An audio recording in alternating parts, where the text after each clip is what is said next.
বাড়িতে অনেক দিন ধরে বিটরুট পড়ে আছে। বিটরুট এমনি তরকারিতে দিলে সেদ্ধ হতে চায় না, আর টিমটিমের মুখে পড়লে সেটা টিমটিম চিবোতেও চায় না, খেতেও চায় না। তাই বিটরুট দিয়ে কি করা যায়? বিটরুটগুলোকে প্রথমে ভালো করে কেটে নিয়েছি, তারপরে এইভাবে গ্রেটারে গ্রেট করে নিয়েছি।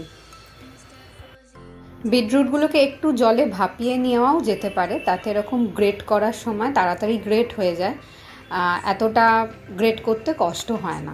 আমি ভাপাইনি, তাই জন্য আমার গ্রেট করতে অনেকটা সময় লেগেছিল। একটা বিটরুট ছিল, সাথে একটা আলু ছিল। আলুটাকেও আমি গ্রেট করে নেব বিটরুটের মতো। ভালো করে গ্রেট করে নেওয়ার পরে এটাকে ভালো করে জলে ধুয়ে নিতে হবে।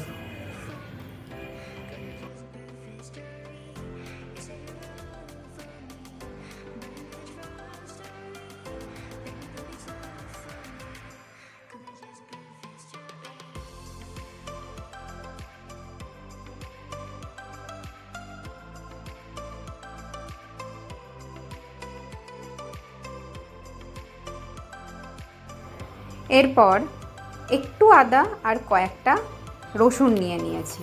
রসুনটা দিলে বিটরুটের যে একটা গন্ধ থাকে সে গন্ধটা আসে না, রসুনের একটা গন্ধ আসে, খুব সুন্দর লাগে খেতে। এগুলোকেও ভালো করে গ্রেট করে নিয়েছি। আপনারা চাইলে পেঁয়াজ বাটাও দিতে পারেন বা পেঁয়াজ কুচি করেও দিতে পারেন। যেহেতু টিমটিম পেঁয়াজ কুচিটা খেতে চায় না, মানে চিবোলে মুখের মধ্যে দানা দানা হয়ে যায়, তাই জন্য যাদের বাচ্চা আছে তারা পেঁয়াজ বেটে নেবেন, আর যারা বড়রা খাবেন তারা পেঁয়াজ কুচি করেও দিতে পারেন, বা ওপর থেকে কাঁচা পেঁয়াজ কুচিও ছড়িয়ে দিতে পারেন। একটা কড়াইয়ে সর্ষের তেল নিয়ে নিয়েছি, তার মধ্যে কালো সর্ষে ফোড়ন দিয়ে দিয়েছি।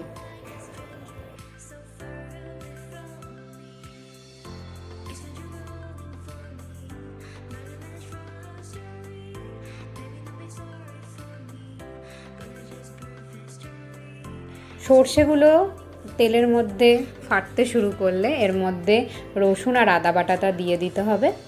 রসুন আর আদা বাটার কাঁচা গন্ধটা চলে যাওয়ার পর এর মধ্যে গ্রেট করে রাখা বিটরুট আর আলুটা দিয়ে দিতে হবে।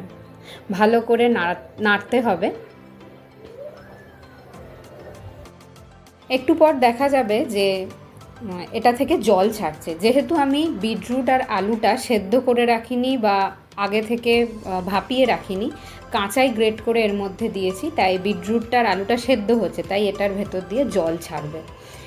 এই অবস্থায় এটা খানিকক্ষণের জন্য ঢাকা দিয়ে দিতে হবে। মাঝে মাঝে ঢাকা সরিয়ে নাড়াচাড়াও করতে হবে, যাতে জলটা শুকিয়ে যায় আর বিটরুট আর আলুটা সেদ্ধ হয়ে যায়। জলটা শুকিয়ে গেছে, তার মানে বিটরুট আর আলুটা সেদ্ধ হয়ে